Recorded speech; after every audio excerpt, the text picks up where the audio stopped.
Halos 20 oras sinara ang Baguio Bontoc Road sa Benguet kasunod ng pagulan ng mga nag-aapoy na bato at kahoy sa daan. Nasa frontline ng balitang yan si Brian Castillo. Nagliliyab ang Baguio Bontoc Road kagabi. May mga maliliit na apoy kasi nagkalat sa kalsada. Ang mga ito pala, mga nagbagsakang kahoy at bato mula sa forest fire sa kabundukan ng Barangay Alab proper sa Bontoc Mountain Province na nagsimula noong alas 2 ng hapon. Na-declare natin na unpassable siya kasi delikado yung daan, may mga nahuhulog na mga lag. Nasunog yung kahoy, kaya natumba siya, pumunta siya sa National Road. And then, kaya we advise sa mga motorist, nag-post naman kami doon sa Facebook na mag-re-route sila via Sagada kung pupunta sila ng Baguio. Inabot pa ng 8:30 ngayong umaga bago dineklarang passable ang kalsada. Naapula na rin ang forest fire na pinagmulan ng mga nag-aapoy na bato at kahoy.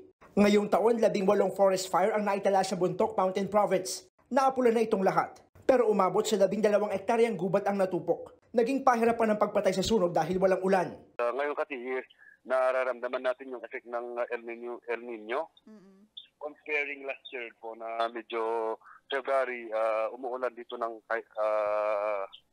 paminsan-minsan ng hapon. Nagsasagawa na ng mapping operation ng mga bumbero para tiyaking wala ng sisiklab na apoy. Nagbabalita mula sa frontline. Brian Castillo, News 5. Mga kapatid, Julius Babaw po. Iba na ang may alam at may pakialam sa panahon ngayon. Para sa frontline ng mga balita, mag-follow at mag-subscribe sa social media pages ng News 5.